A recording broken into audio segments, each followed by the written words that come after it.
Hey folks, Brian here. Get ready because we're diving into some real stories from real people. Stories that will surprise you, inspire, and maybe even shock you. Let's jump right in. Family is furious. I threatened to report my stepmother to police after she stole $50,000 from me and bought her son a car. All right, so recently, around 5 months ago, my 79-year-old grandfather from my father's side died, leaving me exactly $60,000 that he'd saved up for me. Now, I'm a 23-year-old male, being a student and providing accommodation for myself and my boyfriend. Now, it's hard, so this helped a ton. Come Thursday morning, I get a surprising call from my boyfriend. Some background info. Now, my biological mom died when I was 3, and so my stepmom and my biological dad took me in so I wouldn't have to go through social care services. So R has 2 biological children. W, 19, is a male, and A, 17, a female. Now, since my dad is well, my dad, he has all of my bank details to monitor my spending and my savings. Except the call I received Thursday was quite literally dizzying. It was my boyfriend calling from work asking why I just spent $50,000 on a car. Now, I have no idea what he's talking about. So while we're on the phone, I go to check my bank account. $50,000 in the hole. I tell my boyfriend that I've got to go, and I haul a taxi to the bank in our city center. I didn't succeed in getting any information, so I got to my dad's house since it's closer to the city center. And in the driveway leading to my dad's garage, what do I see? A brand new car that looks worth $50,000. B, a brand new car that looks worth $50,000. Or C, a brand new car that looks worth $50,000. Or D, all the above. So I go in and start confronting my dad about why there's a new car in the driveway on the same day that I lost all my bank savings. He had no idea what I meant and just replied with a confused, "What do you mean? That's the car R bought with W." Huh? Dad was more than enraged to find out that she had spent for my granddad's inheritance, plus the fact that she had lied to him when she said that the car had been from her own savings. She was out shopping, so I thankfully didn't run into her.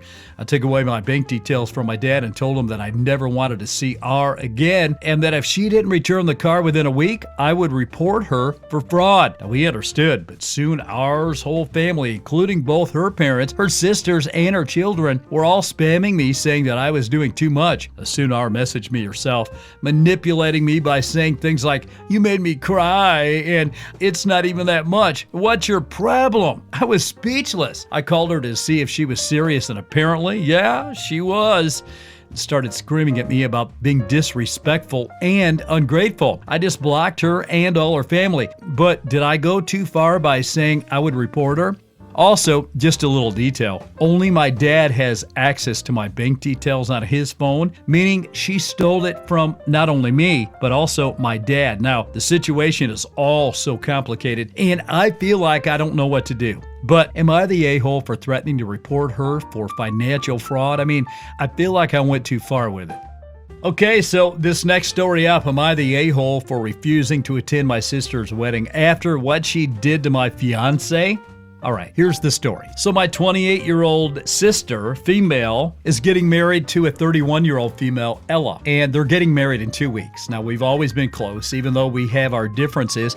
I've always been more of a laid-back, introverted person, while Ella is the life of the party and loves being the center of attention. It's never bothered me much until now. I've been engaged to my fiance, Mark. He's 29 years old. He's a male for about a year. He's wonderful. He's kind, supportive, and just an all-around great guy. Now, my family has always liked him, or so I thought. But about a month ago, something happened that made me question everything. Now, Ella asked Mark to meet her for coffee one day, saying she needed help picking out a wedding gift for me. Now, I didn't think much of it at the time, but when Mark came home, he was really quiet. After some coaxing, he finally told me what had happened. Apparently, Ella spent the entire time trying to convince him that I wasn't right for him. She told him I was too boring, that I wasn't ambitious enough, and that he could do better. She even went so far as to suggest that he should call off the engagement and see other people. Mark was completely blindsided and upset. He said he defended me, but it was clear that Ella was relentless. I was furious when I found out. I confronted Ella, and she didn't even deny it. She said she was just looking out for Mark and that she wants the best for him. Now, when I asked her why she thought it was her place to interfere in our relationship, she just shrugged and said she was being honest. Now, I told her that what she did was completely out of line and hurtful, not just for me, but to Mark as well. She didn't even apologize. Instead, she doubled down, saying that if I was confident in my relationship, I wouldn't be so upset. I ended up leaving her house in tears. Since then, I've barely spoken to her. Now, my parents found out about this situation, and while they agree that what Ella did was wrong, they're begging me to still attend the wedding. They think that missing it would cause a huge rift in the family and that I should just let it go for the sake of peace. But I don't know if I can. Every time I think about what she did, it makes my blood boil. I feel betrayed and hurt, and I don't know if I can just pretend everything is fine for her big day. Mark supports whatever decision I make, but I can tell that he's hurt by this too. So am I the a-hole for refusing to go to my sister's wedding after what she did to my fiancé? All right, this next story up, guys. Am I the a-hole for moving in with my mom after my husband came home drunk and abusive? I'm a 32-year-old female, and I've been married to my husband, James. He's 35, for almost 10 years. Now, like any marriage, we've had our good and bad times, but overall, thought we had a pretty solid relationship. We have 2 kids together, a 6-year-old son and a 3-year-old daughter. James has always been a loving dad and husband, but lately he's been drinking more than usual. It all started off with a couple of beers after work, but recently he's been going out more often and coming home really late and really drunk. I brought it up a few times, telling him I was worried about how much he was drinking, but he just shrugged it off, saying I was overreacting and that it was just a rough patch at work. Now, I wanted to believe him because he's always been reliable, and this wasn't like him until last week. Last Friday, James came home absolutely trashed. Now, this wasn't the first time, but something felt different. The moment he walked in, I could tell he was pissed off. I didn't know why, but he was in a rage. The kids were already asleep, but I was still up waiting for him because I was worried. As soon as he saw me, he started yelling. I honestly don't ever remember what he was angry about, but he was saying really horrible things, accusing me of not caring about him, calling me names I never thought I'd hear from him. I tried to calm him down, but it just made him angrier. He got right up in my face, and then he shoved me so hard I fell back onto the couch. Our son must have heard the noise because he came out of his room crying, asking what was going on. James turned on to him too, yelling at him to get back to bed and calling him names.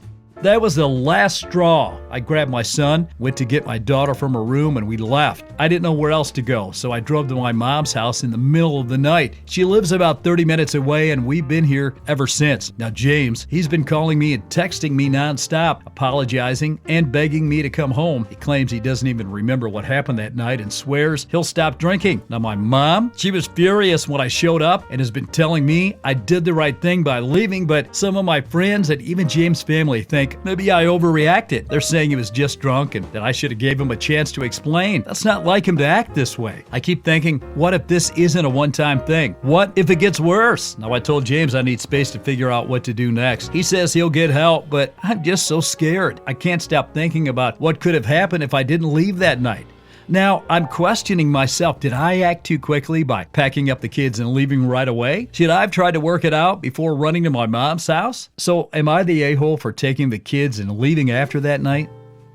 Okay, so this next story up. Am I the a-hole for leaving my party for beating cancer? I'm a 35-year-old male, and I'm a very private person. I have no social media.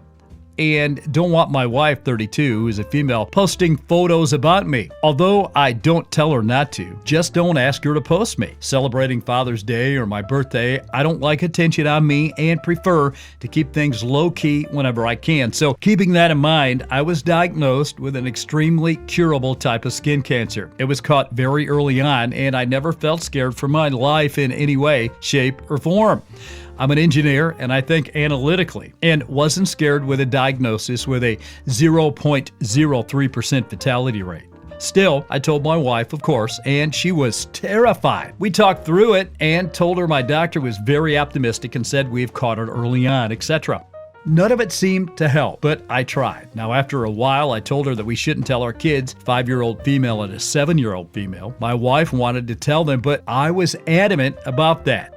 I'm not even sure that they would understand what we're talking about. Reluctantly, she agreed not to, but about a week later, I get a call from my dad asking about my cancer. Turns out, my wife posted on Facebook about my cancer that morning. I called her and wasn't happy that she posted my business, and her response was, "You didn't say I couldn't post it. Just not to tell the kids," excuse. Now, there is no way she would think I wanted that posted online, no matter what I said. So she took it down, and time went by very quickly. I was in remission with my skin cancer. My doctor told me word for word, "We don't like to say that you're cured, but you're cured." I told my wife, and she was ecstatic. She told me she was worried all this time, and I could tell, and glad we put all this behind us. Now, I thought we could put this behind us too. Now, this weekend, I'm coming home on Friday. I see a lot of cars parked down the street, some in my driveway. I couldn't think of any birthdays or anniversaries I missed, but went in anyway. Now, it was a party for my remission diagnosis. I was mortified at this. She's never done anything like this, and we've talked about how I would hate a surprise party multiple times. I asked what this is for and said, "I'm sorry, but I didn't know you planned this. I'm just coming back for some files and heading back to work." It was a lie, and I gathered up some meaningless files in my office and said thanks to everyone for coming and left to go back to my office, messing around on my phone until everyone left. My wife knew I was lying, and we fought that night, and I told her I don't know what's gotten into her, but she knows I would never want this. And she doesn't get to make a big deal out of something personal I never wanted to be public in the first place. We've been cold this whole week, and my brother said that I'm the a-hole since I told him I just pretended to go to work. So, am I the a-hole for not wanting to celebrate beating my cancer?